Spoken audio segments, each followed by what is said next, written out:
So hello and welcome back to episode number 19 of the Road to Cheltenham Challenge. And Andrew Blair-White, it's time for you to be crowned the official Ante-Post King in 2021. What a series we've had. 18 shows, 50 points staked between the two of us. And between the two of us, you might have carried me on your shoulder near the end. And of course, I'm in the Black Tears colours here. You've converted me, but plus 6 points between the two of us. You scored plus 10. And unfortunately myself, I didn't quite wash my face, but between the two of us, we got out at 6 points in profit, which I think is a success considering what we staked. And from a personal point of view, I'll give you the breakdown of this show, but it could not have gone any worse from a personal point of view. But we're not going to dwell on it. We're going to get into it. What we're going to discuss, first of all, without any further ado, we're going to crown the Ante-Post King, Andrew Blair-White, for 2021. And I'm asking for a rematch, Andrew. You've already accepted off air, but we're back this time next year, and I'm going to try to get it off you.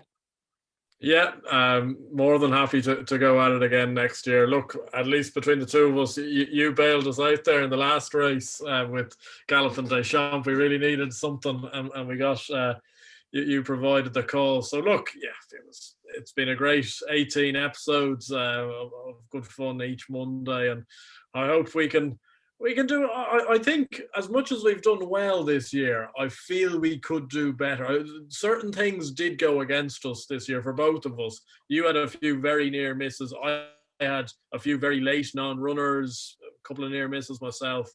And I actually think when you look back at our selections, I don't think we were that far away. Like, it was just not much clicked on the week. But these things can happen at Cheltenham. Absolutely. But let's kind of go through the agenda, what we're going to discuss. I wanted to crown Andrew first, but we're going to look at where it was won or lost. As Gary Neville would say, there's moments in seasons. Where was it won and where was it lost across the week? So turning points. Then we're going to look at, obviously it was a cracking Cheltenham for the Irish. I was expecting Irish to win the Pressbury Cup convincingly, but not as the domination was crazy. We'll look at that. And we'll look at the best moment from a personal point of view at the festival. And you have a feeling which one it's going to be for you. Well, it'll probably be split between two. And, you know, we're also going to look at what we do next time. What would we do different on an Ante-Post journey across 18 shows? How would we maybe approach this next year? And how can we improve things? We're also going to look at the top 3 moments of the week, each of us. Then we're going to look at each of the winners. We're going to look at as the week happens. So we'll start with the Supreme. We'll look at the winner, the selection in the race, our selection in each of the races, and maybe a horse to take out of the race and where the winner might go next season. That'll be interesting to look at. We'll go across all 4 of the days. And then what everyone's waiting for, Andrew, is an early bird selection for next year. And this is something I've actually backed one horse myself for Cheltenham next year. I'll be putting it up as my selection as an early bird, and that's where we'll start next season. But you'll be doing the same. So where do you think it was won? Where do you think this was won this year, and where did I lose it?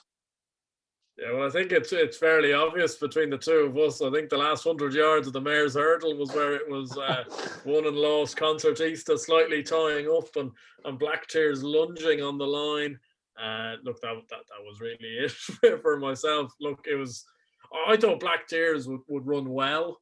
I thought I was mad up against it with Concertista, though. And I think Concertista travelled through the race like the best horse.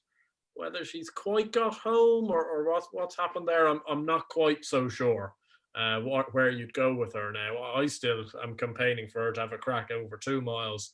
But I do believe the Black Tears, I thought Jack Kennedy was super on her. She can be a scruffy jumper at times, but she jumped quite well in the main, produced a big long one at the last, which she needed, and she had to get there. It's a bit of a do or die jump, and she's got there, and she's gotten up on the line, which I must confess was extremely satisfactory. You know as much as anyone, Barry, when you pin an odds-on favourite on the line with a big priced one, there's very few feelings in horse racing as good as that.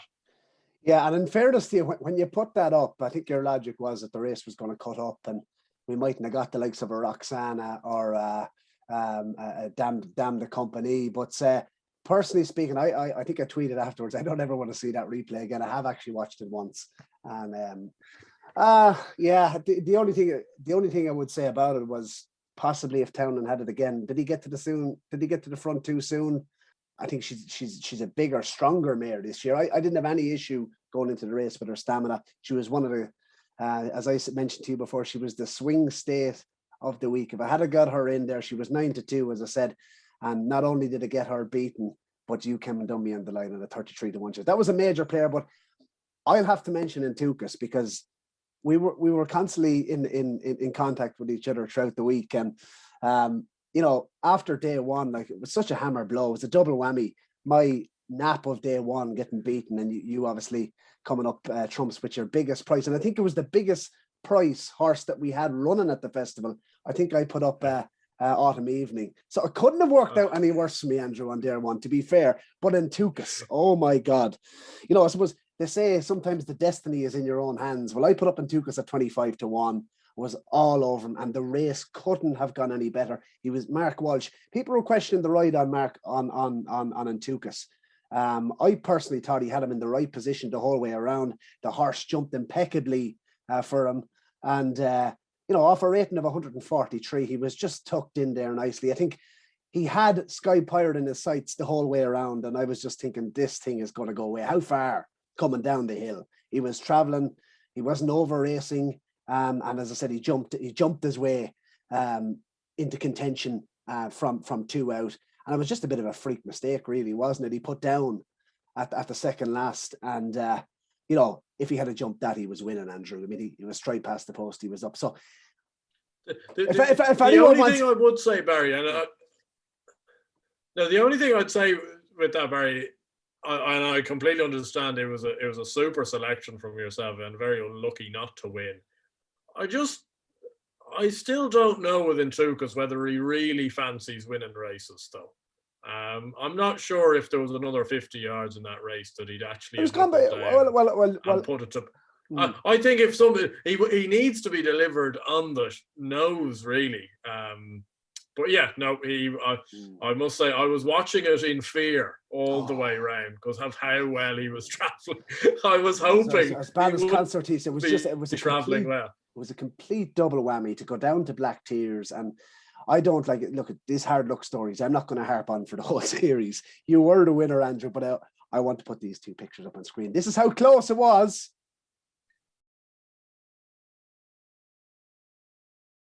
That was the difference. That was where the week was won or lost, Andrew Blair-White. But I was in contention. I did have a couple of nice selections later on the week. We felt as though on the final day, I think both of us more or less drew a blank when it came to the Thursday. You didn't put Mrs. Milner up in the competition.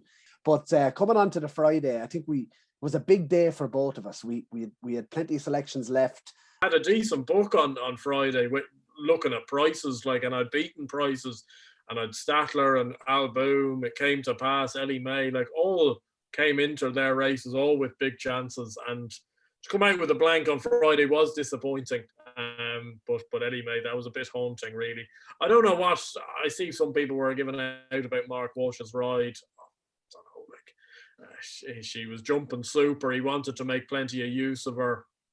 She had every chance to still win the race, I believe. And unfortunately was just ground out by a tougher mare in Colreevy. The two of them are very gutsy, very good mares, but unfortunately came up short, and the points were not in the bag as I'd hoped they might be.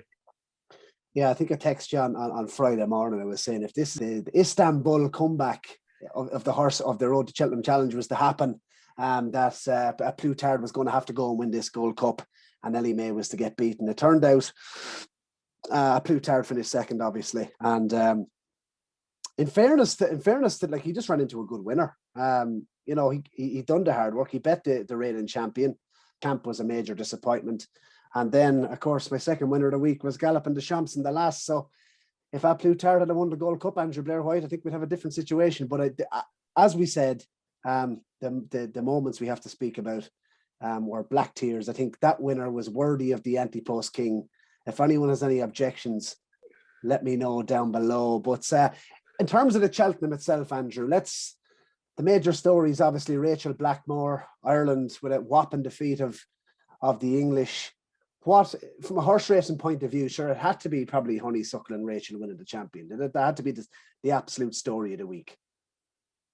Yeah, geez, they were absolutely superb as well. Like, and it just typified the week with Henry and Rachel. Like, they had such a beano, which was brilliant for the game. And also brilliant that it wasn't just maybe the same as being, you know, Willie or Gordon, you know, as it has been the last couple of weeks or last couple of years even. That being said, it was disappointing, and I know I'm very pro-Irish and stuff like that, but the English challenge was very bad. And I knew kind of the fate when Braveman's game got whopped in the Ballymore. I was there going, Christ, because he was probably their best novice hurdler, and he was nowhere close to the mark. And it's just, as much as I'm all for the Irish having great weeks, and probably it's better for my punting that the Irish trainers had a better week, but you want to see a bit more competition than 23-5. Like, I'm not shouting and roaring over that type of domination. It's pretty one-sided, and I'm sure the BHA needs to have plenty of soul searching, really, because there's problems in their program. There's problem in the way they're handicapping horses, and you know, these need to be rectified. Otherwise, this is going to be a continuation of things.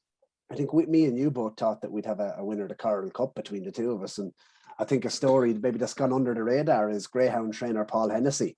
You know, bred the mare himself, heaven help us, and I thought she was absolutely mighty.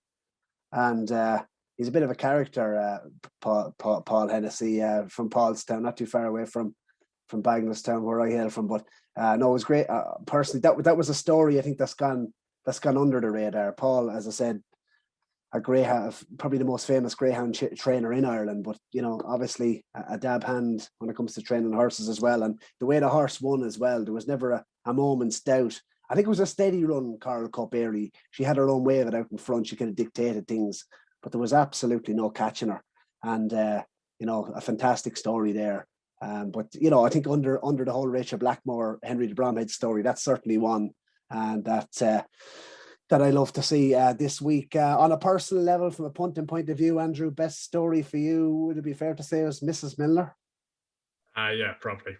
Look, Black Tears is actually more profitable than Mrs. Milner was, but as many people will know, I have probably a slightly over-the-top affection with Paul Nolan's horses, and God knows why. Because they haven't been in great nick this year, to be honest, but they've turned the corner recently, and she dotted in the Pertemps. And it's good that, you know, to see, and you're right with Paul Hennessy as well, like these slightly smaller trainers, you know, getting the big winner. Jim Coffey puts an awful lot of money into the game down in Nolan's yard. I think he sponsors the whole yard. And for him to get a Cheltenham winner is exactly what that type of an owner deserves. Good to see Brian Cooper back in the winner's enclosure as well. Absolutely, yeah. At Cheltenham, because he's a proper rider, and now he's done his time. You know, he's had to graft hard after the fallout of the Gigginstown job, but like he's one of the best in the business, Brian Cooper, and you know, it's good that he's finally getting that recognition again. He got a few nice spares of Willie Mullins all week, and you know, he obviously, Paul Nolan and James Nolan, they stuck by him when times were tough, and I'm sure it was a very satisfactory win for both of those two, but also for Brian to be back in the winner's enclosure for one of Paul's horses, because it's been a bit of a long road for them back to redemption, but I'm glad that it did happen, and of course, I certainly wasn't going to let the chance slip by without roaring that horse on. Andrew Blair, we're going to have to start a campaign. We're going to have to get you down to Paul Nolan's when Andrew meets Paul. That could be a series upcoming on the Champ.ie YouTube channel. But yeah, from a personal level myself, I had to wait till the last race, didn't I? I went absolutely mental when Galop de Chap won. It's you know, it's been a bad week when you've done your most shouting at the last race, and it's usually get out in the last, isn't it? The Martin Pipe, and I was hoping that might be the horse to seal the competition. He's a great performer in a handicap, certainly, and had a good run, of course, in Leopardstown behind Appreciated. So that form has worked out well, but certainly want to take forward into next season. And yeah, we're going to speak, I suppose, top 3 moments of the week, Andrew, for you, whether that be punting, whether it be racing. Give me your top 3. Yeah, well, Mrs. Milner, which we've discussed there, would have to be top just because of the Paul Nolan affiliation. Honeysuckle would have to be second. I thought she was mighty. And as much as Rachel has gotten an awful lot of credit, and it is 100% deserved because she's absolutely fantastic, and she was all week. I just thought Jack Kennedy's riding all week was just different gravy. Like his 4 winners, especially Galvin and May Dida, who would be susceptible jumpers. Even Minetta Indo went into the Gold Cup with jumping question marks over his head, and he just gets these horses into such lovely rhythms. And for a young lad, he's had an awful lot of hardship, you know, and he didn't get to the festival last year, which was awfully disappointing for himself after breaking his leg in the Dublin Racing Festival. So it's good to see him back on the winners board, and I thought he was different class in the saddle. Well, you have I suppose, a love affair for Paul Nolan. You know who mine is? Mick Winters. Mick Winters, and Chatham Street lad. To be fair, he was in contention. Obviously, we know what happened in by Allen, but it was a strong run race. But no, getting back to Mick Winters, that video that went out in the HRI site, that just cracked me up. That made my day now. Mick Winters inside in the cabin and he getting breakfast in bed. That was top class. Off the track, that was probably the highlights. Coming onto the track, look, sure. I've mentioned Paul Hennessy, but she'd probably have to put in Honeysuckle, wouldn't you? I mean, she just has improved so much, and that to me, and I'm gonna say it now, it was the performance of the week for me. I thought it was a strong run champion hurdle. You know, there was a bit of competition for the front, so it's not as if she quickened off a slow pace. She quickened, and she done an absolutely exceptional time. You know, it looked for a point actually when she jumped the second last. Rachel just niggled her for a stride, but she was back on the bridle. Just the way she quickened, you know, it's going to be said by everybody, you know. But Allaho, in fairness, a lot of people are putting him up as their performance of the week. But for me, the way she done it, and it'd just be interesting to see what they do with her now, because I know there was a bit of fight and talk regarding Honeysuckle. Would she go chase and would she emulate Don Run? I think David Mullins won't be the most popular man in the Mullins household. David tweeted afterwards, could she possibly be better than Don Run? But look, I think she's different, like, because we saw her last year as kind of a mare that's come from the point-to-point field that, you know, she might win a champion hurdle. She might be classy, you know, but she, in my eyes now, the performance this week was the best champion hurdles performance that I've ever seen. And you can add Faheen, Hurricane Fly to that category. You know, you had obviously the trio, Hardy, Eustace, you know, Archibald and Brave Inca and that famous champion hurdle. But this to me was absolutely exceptional. I'd have to put her in there as number 2. And just from a personal point of view, Galloping the Champ, I think he's a horse to take forward into next season. I probably shouted loudest when he won this week. So and I'm after forgetting about Monkfish. I'll come to him when we go down the days. We're going to start with day 1. And as it happened, Andrew, I had Soaring Glory in the Supreme, but I'm going to get your opinion on the winner first of all. I appreciate you've been a long-term fan of him. How good was this? And you know, where does he go next season? Yeah, it was super, absolutely super. Look, it was pretty easy, I think, for Paul Town, and he got a lovely lead into the race from 4 Pleasure. Took it up at 2 out. You know, you knew he was going to stay, so you can send him on as easy as you want. Ballyadam also made a dog's dinner the second last, which knocked him completely out of contention. Blue Lord was running a lovely race. He's one to certainly keep the right side of. If he rocked up at Aintree or Punchestown in any type of a Grade 1 race without appreciation, I think he'd take an awful lot of beating. But the winner is very good. Yeah, he's pacey. He was the one I took out of the race, even though he did come down at the second last. He travelled plenty free, Andrew, in the first couple of furlongs, and I thought, you know, he's pacey now. I keep him to 2 miles. Yeah, no, I would say that myself. I'd be really interested to see him run it in the 2 mile novice race at Punchestown. I really hope he does go there. I think he'd have a chance. But look, I think the winner is a lot quicker than people were giving him credit for at the start of the season. I know you had him in the Ballymore as one of your picks, and to be honest, at the time I thought that was a gold dust pick. I thought there was no way he'd be rocking up in a Supreme, but he's shown an awful lot more pace. I think he goes for the Arkle, but I wouldn't put it past Willie Mullins sending him any one of 5 different routes. Really, he could go Marsh, he could stay hurdling. I think he'll go chasing. Sure. Yeah. What's his biggest strength in your eyes? I've a feeling, and I know this is putting an awful lot of pressure on him, but I've a feeling this horse is going to end up jumping like a Nergamine jumps. And I think he could be a very good 2-miler. One of these 2-milers that always looks like he probably should be going further, but doesn't necessarily need to. It's all where he ends up next year as a novice chaser will depend how good of a jumper of a fence he is. Because if he's a slick jumper, he'll run in the Arkle. If he's a little bit more ponderous, they might think of stepping him up in trip. But I suspect he will go chasing.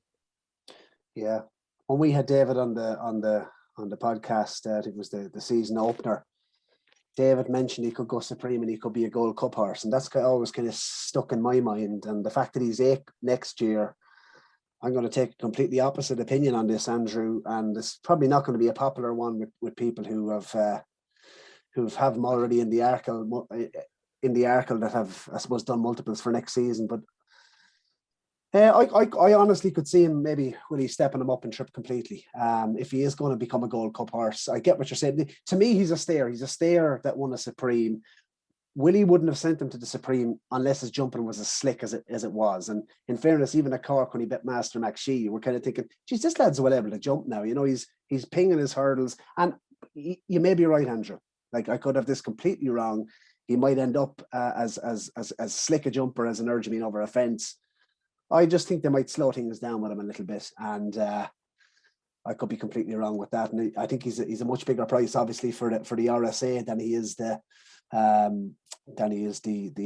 We'll come on to the Arkle because obviously in Urgemine, big disappointment for me that he didn't run. I know what you're going to say, that he wouldn't have beat Siskin anyway. They went an absolute frantic gallop early, as they always do in the Arkle, but this was a particular case of Almine Kind going off like a head case, and your horse, Captain Guinness, kind of took him on. And did the race kind of fall in Siskin's lap, maybe? A little bit, yeah. They went an unsustainable gallop, the two of them. Both of them jumped okay. But they were well beat in the end. Like, Siskin was able to take it up. But I think he actually took it up probably earlier than he maybe wants to, just at 3 out, because the race was falling apart. Look, he was very impressive. I'm not sure the rest of them, certainly at Cheltenham, I'm not sure the rest of them are up to a whole pile. I think All Mankind really needs a flat track. Captain Guinness, it's probably not quite up to grade 1 level. He's a very good horse, Captain Guinness, but not up to it. Franco de Port didn't raise a gallop. So, and your man Eldorado Allen, like, after all the slagging that you've had to endure throughout 18 weeks, on week 1 you put up the second in the Arkle. Not that bad. Yeah, and I backed him without, and I actually put it up on Twitter as my daily selection. It actually got me out of jail on day 1, 14-1 without, and it was a great ride, in fairness to Harry Cobden. He didn't have many great moments during the week, but it was probably an intelligent ride. The 2 went off in front, and the thing about this horse is he's an excellent jumper. He mightn't have the class to be an Arkle winner, as I put him up at the start of the season, but he's a good jumper and he likes Cheltenham. So, you know, something maybe would to keep him at 2 miles. It'd be interesting to see what to do. Something maybe like the Paddy Power next season. I think he's got a great chance. Up in trip a little bit, I think. I'd give him a chance at 2.5. Yeah, but just at Cheltenham, he's good course form and seems to enjoy it around there. So I was proud of him. He done me proud, Andrew. And Captain Guinness, is hard to know really what to say about him. Champion hurdle, we discussed Honeysuckle. The big question everyone wants to know is, does she stay hurdling? Will she be back here next year? That's what's your opinion? Who knows, I suppose. I would say she'll rock up here again next year. I can't see them fixing what's not broken. The right horses were in behind as well. When you look at it, Charge, Epitan, Aspire Tower, they were the horses with the Grade 1 form going into the race. When Abacadabras fell, gosh, and God knows what do you make of that. I don't want to speak about him out because from Bristol for half of that back straight. If you were to say, yeah, like he was not. Yeah, he was. Look, he was hanging away from after a flight, like, yeah, and you knew the race was cooked for him. But still, the problem I don't know with Goshen is, like, I don't even know, like, is he a proper Grade 1 horse? Is he not up to it? If you gave him his ideal conditions, would he be up to it? Because unfortunately, with him falling in the Triumph and then doing what he did there in the Champion Hurdle, we still don't know really. So I don't know what to make of him. I suspect he won't be at Cheltenham anytime soon. That's for sure. There's a few excuses come out afterwards. I couldn't trust him now. I mean, he's disappointed too many times this season, hasn't he? But I think he is better seen on the extreme side of soft. His best runs seem to be on a softer, heavy surface. So that would be with him. Abracadabras, it was disappointing to see him come down so early. He was probably the one that you might look at and say, could he improve from what he's shown earlier on this season? Maybe possibly at the likes of a Punchestown on better ground. I think he is going to be better on better ground. Would he go to entry? Not so sure what will happen with him, but I might potentially give him another look. But in the race, it's hard to see anything improve past the Honeysuckle if she turned up in the same sort of form next year. And I see her going down the same route. And I think she's 3-1 at the moment for it. And Siskin for the Queen Mother is a far worse price than Honeysuckle for the Champion Hurdle. That's my view. Coming on to the Ballymore, I had put up Appreciated for this race. You had Brave Man's Game. He disappointed, but the winner. Again, we're following on with the Henry de Bromhead team here. Do you know what? It was a steady run race, Andrew, and he really impressed me. His turn of foot, that was the takeaway. I mean, the way they quickened up turning in, I think he nearly hit 40 kilometers per hour turning in. So he really showed a clean pair of heels. And I have an interesting theory on this one in terms of going chasing. And I'll let you kind of give your opinion first. Yeah, no, I thought he was super. Look, I kind of thought with Brave Man's Game, I'm not sure he was happy almost all the way, Harry Cobden, really. Thought he was beat quite a long way out and was just a bit of a sitting duck. Bob Bollinger, I think he's got so much speed. He's got a lot of speed. He probably will end up in the Marsh, but I assume what you're going to hint at is that he might rock up in an Arkle, because he does have a lot of pace. And would you be against that though? No, not in the slightest. Well, I was saying, like, I think they'll do, though. They'll try and keep away from Appreciated, because there was kind of no reason why he shouldn't run in the Supreme this year even. But I think they probably knew that Appreciated was going to be hard to beat. And I'd say it'll be the similar thing next year. I suspect the two of them will look to dodge each other throughout the year. But no, I wouldn't put you off Bob Bollinger at 2 miles at all. I think he's got a lot of pace. Yeah, like they'll start him off probably at 2 miles. So I can't see how they wouldn't. Henry likes an Arkle horse. I think this time last year you came on straight there and were like, Captain Guinness, he's the one for the Arkle. Henry, the Arkle, his record in the race. Look, again, it's a different set of connections here, different owners.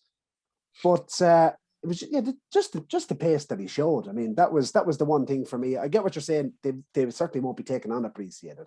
But if he was to show... if he was to be impressive over 2 months, would they potentially keep him that way?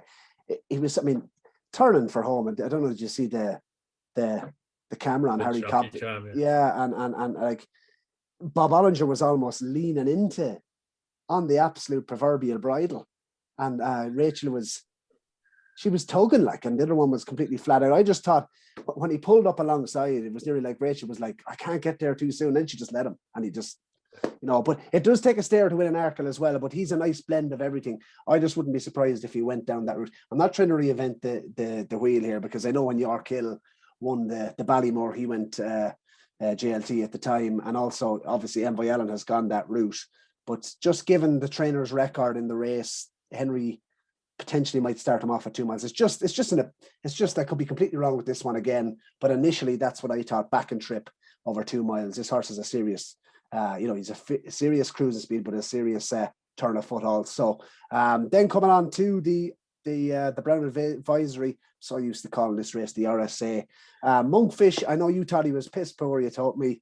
I again disagree with you. Yeah, look, I just thought it was a Mickey Mouse race in the end, with a Clad Rear ending up on the deck.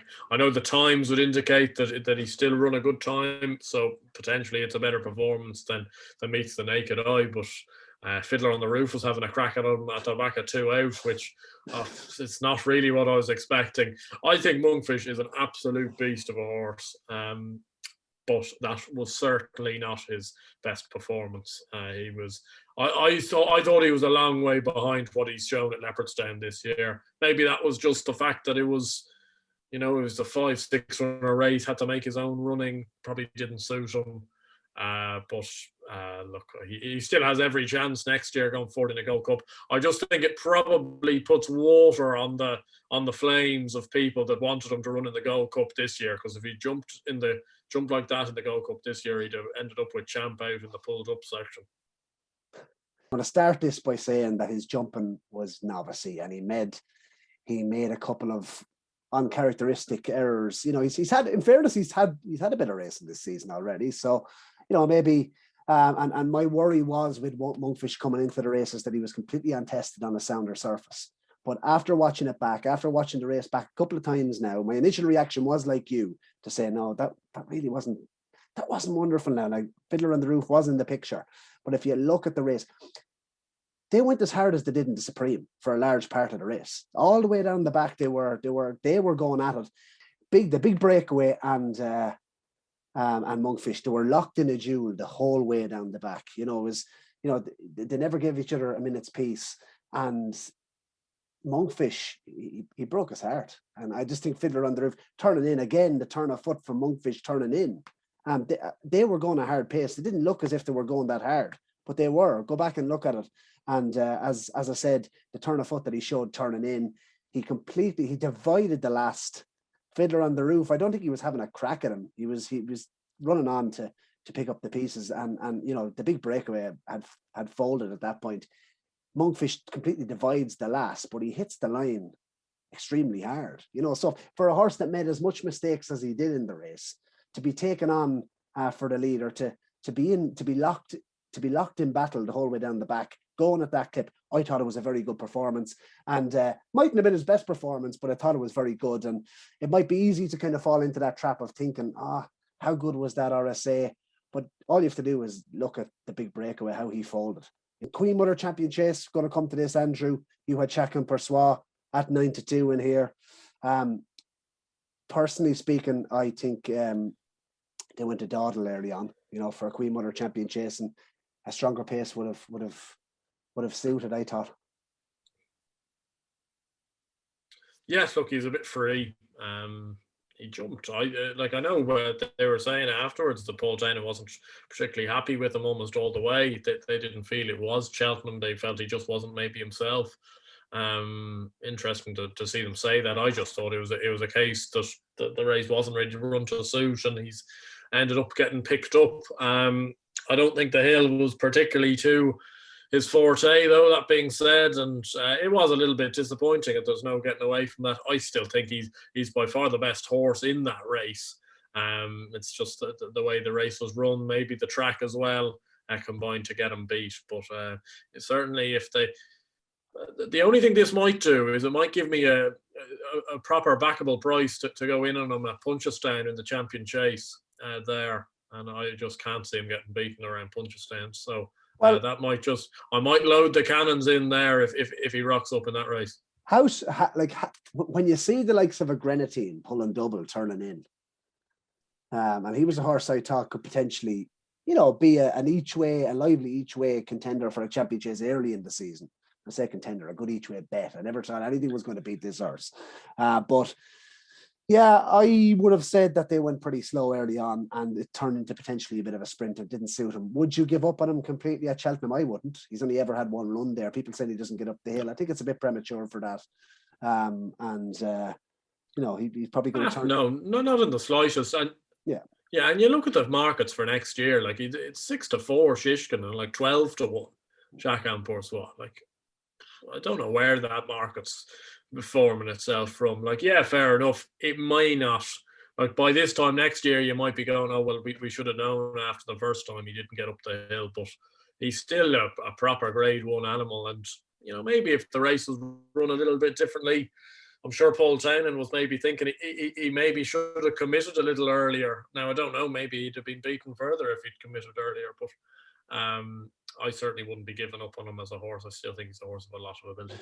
And I mentioned Grenadine, and that's the horse I would take out of the race, moving up and trip. I think that was where I thought potentially he might run, was in the Ryanair. And as I said, he travelled into the race nicely, but when they quickened up, he was, he kind of, I suppose, he faded out of it a little bit. But moving on to day 3, we must speak about Flooring Porter, first of all, because that was the time that he done. There was nothing could get near him. He's a contender. Like, this wasn't a fluke. This was not a fluke. Nope, not in the slightest. And I hold my hands up. I got that completely wrong. I couldn't have had him at all going into Cheltenham, because I thought Leopardstown was a fluke.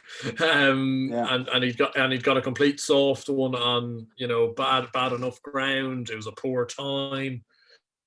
But Danny Mullins on him, he judged it perfectly. I know it was obviously very hard for Jonathan Moore this week. 2 grade 1s, you know, going slipping through his grasp. But Danny Mullins gave this horse a great ride. I'm not sure about the division, whether it's the strongest, just in terms of, like, Sarda Burley and Paisley Park were pumping away a long way from home and have still filled out the frame. I think Beacon Edge may be the horse to take out of us, maybe back down in trip to 2.5. I'd love to see this horse Novice chasing next year. I think he's a super horse. He travelled into the race very well.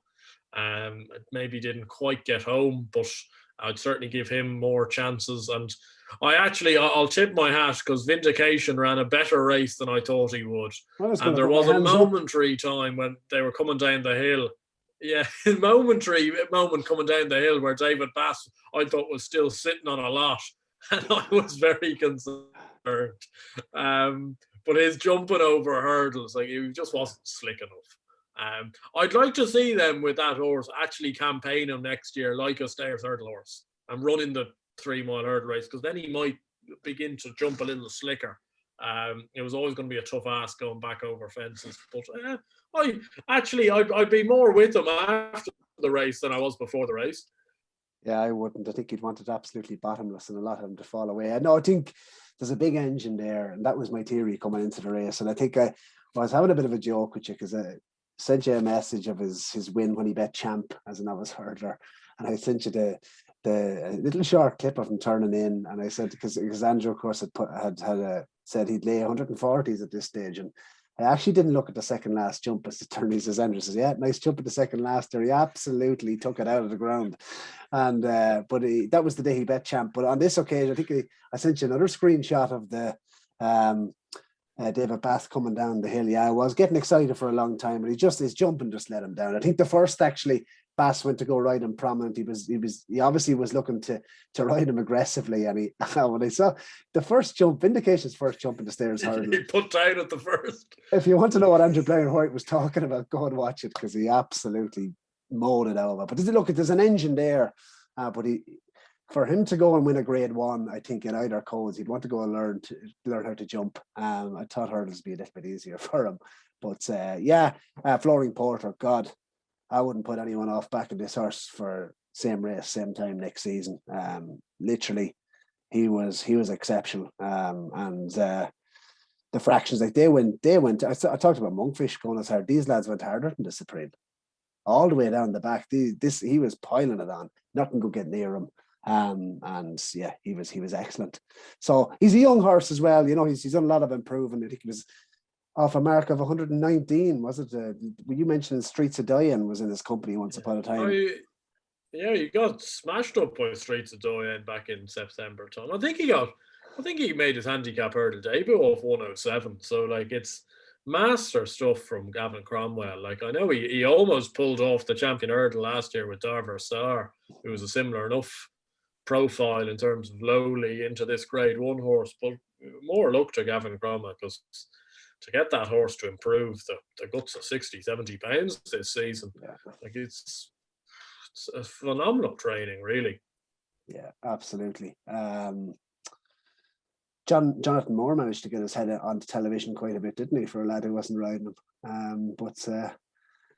Yeah, the other thing I'd say is about Mick Winters, in fairness to him. Each way better the festival. Flooring Porter, he was fairly spot on with that. Andrew Allaho, because the time fellas are raving. And fair play to you. You kept the faith. I was absolutely looking at him. I was like, Barry, what changed your mind? You know, he was my nap at the festival last year in the Marsh. This horse has matured a fair bit as well. And he had them all burnt off by nearly the third last. There was nothing in sight, and it was a good field. These are Grade 1 horses. Yeah, and good Grade 1 horses at that. Like, and he had horses like Mellon and Samcrow beaten after 3 or 4 fences. They were going with that clip, and he broke the heart of Min, and God knows where you go with Min now. I'd be very tempted if I was connections to pull stumps, really. With him, personally speaking, or if you feel you can get a win into him at Aintree or Punchestown or something to maybe retire on a high, but this was something else. Now, me and you have been talking an awful lot that I believe this is what he would have done if he ran in the Marsh last year, because I thought he ran super in the RSA. Just his stamina gave way late on. You do need to ride him aggressively, and it was super. I'd be interested to see how he goes over 2 miles. Certainly, when he's on his A game, he's got the jumping to do it. Whether he has quite the pace, I'm not sure, but that was a monstrous performance. And to put everyone was saying the Ryanair was probably the most competitive Grade 1 of the week. Jeez, he turned it into a fair procession. I've never heard of Willie Mullins. Willie knows, doesn't he? He knows, because I've never heard a statement like this come out of Willie's mouth. I think it was on the Tuesday. Someone asked him, how's Allaho? Because there was rumours flying about, and GSI gets stuck in. Like, that's such an on Willie Mullins like thing to say. My God, how right was he? But with Envoy Allen, of course, and he was it was incredibly disappointing to see him go, despite what you might think. And I was mad to take him on last year, but no, you didn't like to see it. But the fact that he might go now to the Ryanair next year, is that why Allaho has been brought back to 2 miles at the likes of a Punchestown? It's just interesting because I'd say it's more. Yeah, I'd say more so. It's Willie Mullins trying to desperately find a horse to win the Champion Chase. God, the man's got an absolute hoodoo on the race. Like, he keeps having these good horses getting beat. Real shame with Envoy Allen. Look, he didn't look quite right, really. He was buzzy down to the start. There's rumours flying about that he hasn't really settled into Henry's maybe quite as well as some of the other horses have. Did a bit of loose schooling, I heard, did he? On his toes, but look, you can't. Yeah, so like it's one of these things, every horse can fall. I wouldn't hold it against him. I'm sure he'll be back better than ever at some stage, but it would probably slightly cool your Gold Cup talk anyway, that's for sure. And I'm probably between the two of them, with Envoy Allen falling and even though that the time was good, Monkfish not jumping quite as well as he can, probably just slightly cools the thought of those two horses that I think everyone just had it in their head that they'd be favourite and second favourite for the Gold Cup next year almost no matter what. It would make you just have a little bit of a double take. Yeah, I don't see the whole Envoy Allen 3 mile 2 furlongs around Cheltenham myself. That's just my thoughts. I think Monkfish, yes, an extra 2 furlongs there is good. And 2 miles, I was going to say 2 miles would be no bother. 2 miler, 5 miles, whatever. This horse will win a Gold Cup. Monkfish, I'm convinced of it. Envoy Allen, 2.5 miles, I think is where they might go next season. In terms of we must discuss the Marsh because he came down pretty early. Chantry House, I thought he was decent in fairness. And what on earth was Dan Skelton doing? I've never seen anything like it. 40 kilometers per hour down the hill, give or take. He couldn't hold his pace all week, Barry. Like, he got there on third time. Lucky a furlong too soon as well in the county yard. Like, I don't know what he was doing because he's kamikaze riding. Like, I wouldn't mind, but if it wasn't for Dan Skelton, Shatton Street lad might have had a chance. He fucking took the legs off him. But yeah. Yeah, no, look, yeah, Chantry House was good. I thought he was good. He jumped quite well. It looks like he probably needs an even bigger step up in trip, which I'm sure they weren't probably thinking at the start of the year. I think probably 3 miles might suit him to best effect. And thought Paul Townend gave a steering for Lange a very canny ride to sneak into the frame. There's still life in the old dog yet for the steering for Lange. So hopefully he might be able to fulfill that grade 1 destiny at some stage. Yeah, now Triumph Hurdle, because look, I suppose Quilixios, a slow run race.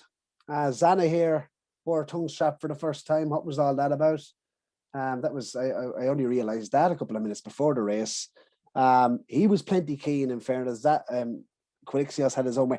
The horse I would take out of the race actually is the Mullins horse, who was having his first run for the Donnellys. And I'd like to see him now potentially at a Punchestown. Thought he ran cracker. Turning in, actually, he was travelling as good as any of them. Quilixios, what do you do with him? I think Henry's mentioned that he could be a nice chaser. Could he be the Arkle horse next year? But it's, look, it's, to me, I wouldn't be looking at this race thinking we have a champion in here. That's just my initial thoughts. No, it was a shame because it was actually being built up as being a good race this year. And look, Quilixios did it very, very nicely. I thought it was a middling race, though.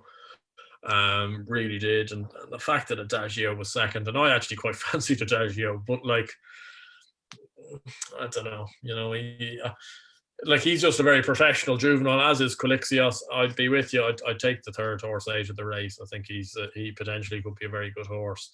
I think the sooner Quilixios probably goes up in trip and maybe over a fence, we'll probably see him to best effect. I thought it was actually the fact. I think he's like 10-1 for next year's champion hurdle. I think that must be one of the worst prices going around. Would the Brits? I can't see him landing a blow in a champion hurdle whatsoever. No, that's the last couple of seasons I've warmed to Triumph Hurdle horses or to 4-year-olds. Moving into open company, but not this time. I've had enough of it. World Cup, Andrew. It was a bit ding-dong battle. We were getting excited. We had Champ, of course, and A Plutard versus your album photo, and you were hoping for the 3 gold cups from Simon Holt. I'll let you take over here. What was your thoughts on the race as a whole and your selection?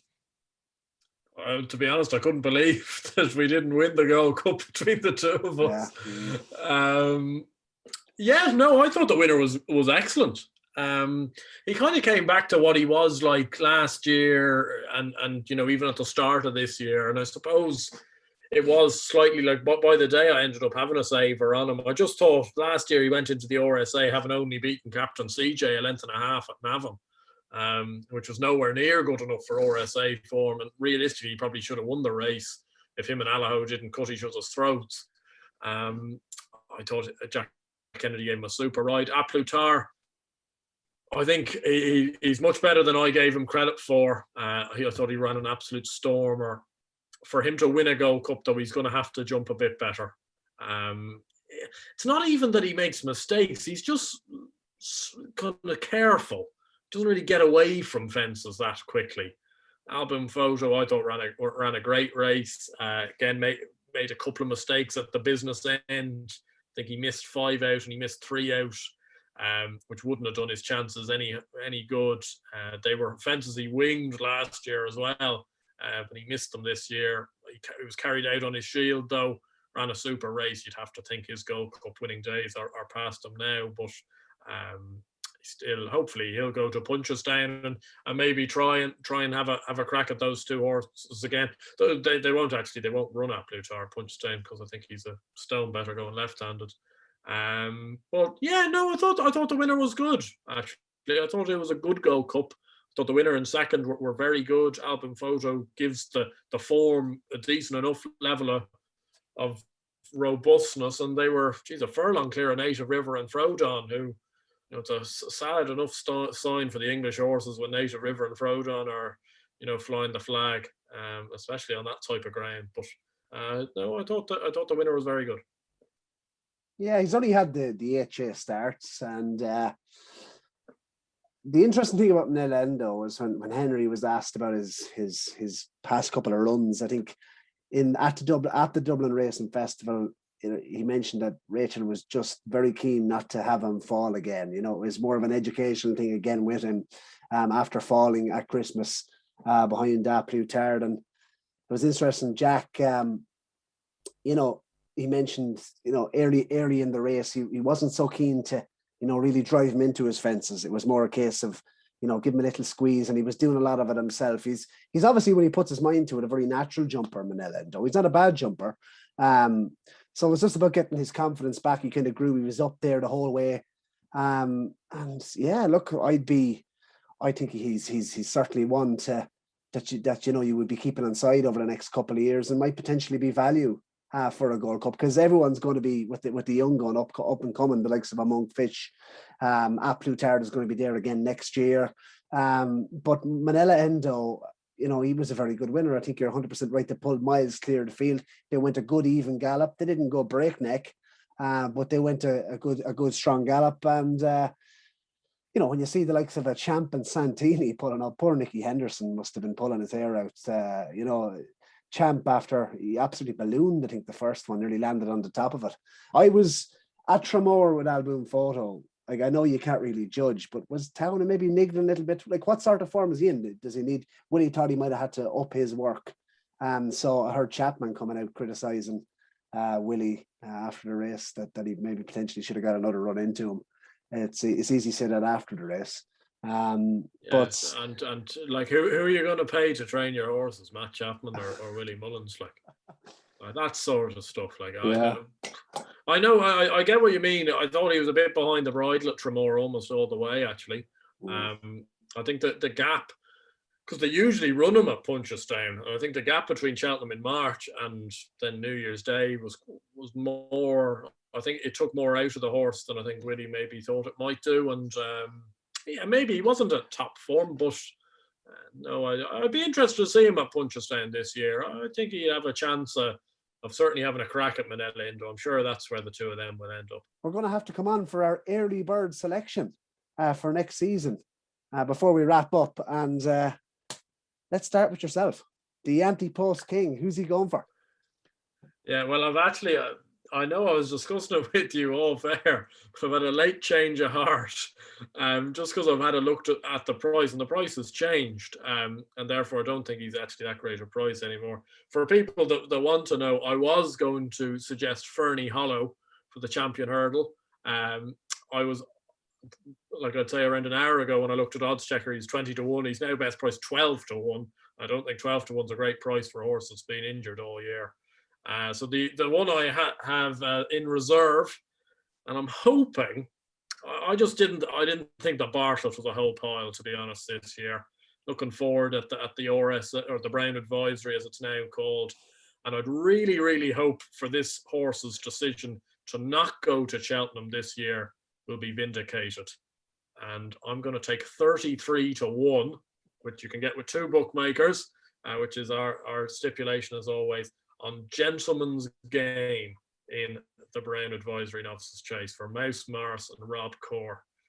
He's only had two starts over hurdles. I think he won a 2-mile maiden hurdle by 20 lengths, beating a Willie Mullins horse, who I don't think is up to a whole pile. But then he was second to Gallard de Manil at Leopardstown. I think a lot of people wanted him to run in the Bartlett this year, but he's only a 5-year-old, very inexperienced horse.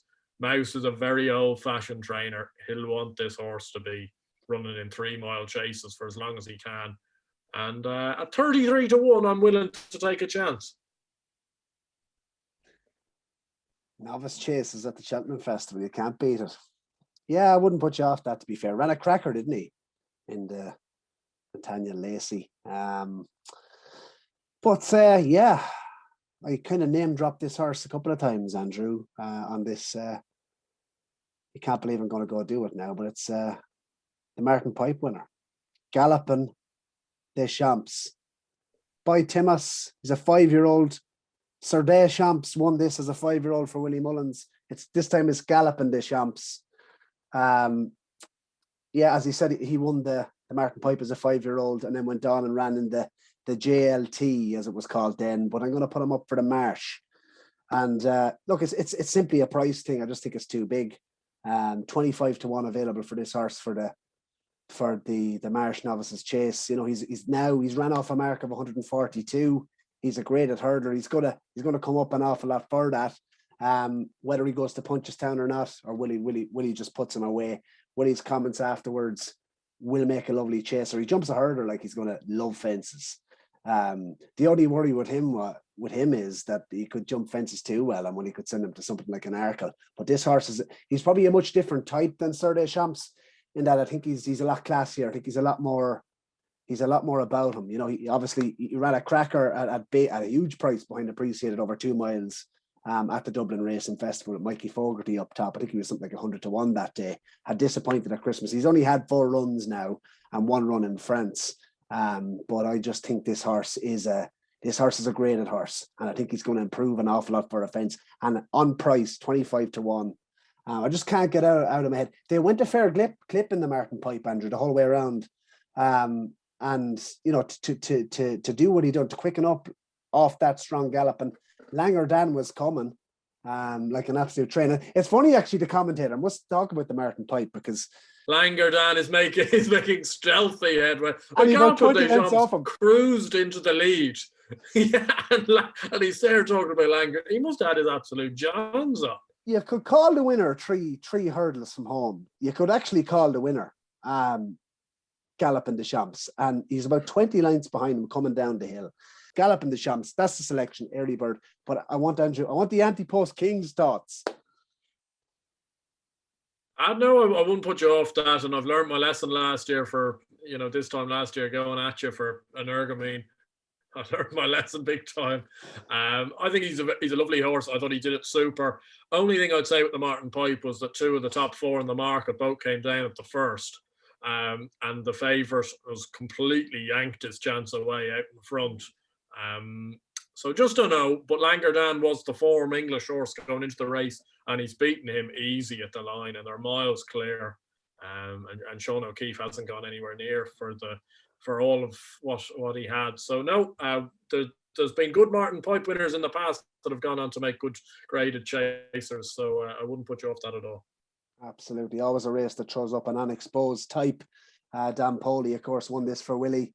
Went on to better things as a chaser, and also Sir Des Champs that won this race, and went on and followed up the following season in the Marsh Chase. Andrew, that concludes, I suppose, our review of the Road to Cheltenham Challenge. It was an absolute pleasure. I suppose, before we wrap up this series for once and for all, we have our selections in there for early next year. We have to, I suppose, thank everyone for getting involved. I think Brian Walker put up, I think he was 50 points in profit. Saw some of his selections. Top work from everyone who's got involved. A lot of people made a lot more profit than we did throughout the series. But thanks to everyone for getting involved in it.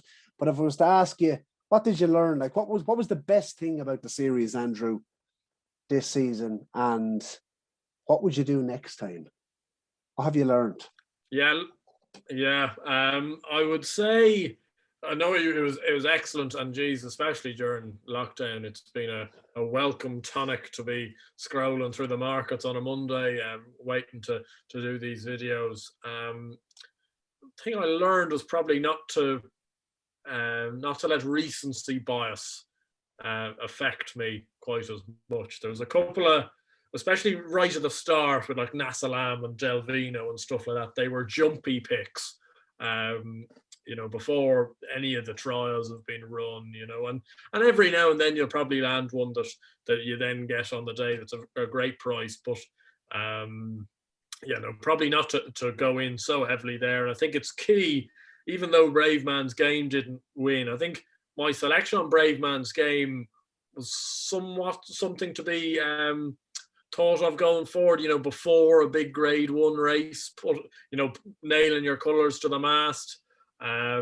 it's disappointing. I put up Dusart the week I should have put up Appreciated before Leopard Staying at Christmas. But these things happen. But I'd say not to fall to recency bias quite so much, and never go against Paul. I cannot believe I've put Gowl Road in the team ahead of Mrs. Milner. I cannot believe I've done that. Like I could have had this one sewn up at 2:00 on Thursday. Instead, I'm sweating throughout the entirety of Friday that I'm going to let it slip. So never go against Paul Nolan again. Yeah, come on, give yourself a bit of praise. What did you do right, Mr. Ante-Post King 2021? Black tears. That was around the height of it. Yeah, well, I suppose finding a 33-1 winner is decent going. There's a couple in there. I was glad, like I got the right price. Just that the performance didn't add up. I thought like the Ellie May pick, say, was an excellent pick. It just didn't go and do the job. So that thing happens. Hopefully this time next year we'll have had a bit more luck. As I say, as I said at the start, I don't think we were far off having a very good week between the two of us. So hopefully that might happen next year. Let us know what you ended up at down below. Let us know. Can anyone, I suppose, beat our +6 between the two of us? What did you score for the week? Let us know down below. And thanks very much for following it throughout the year.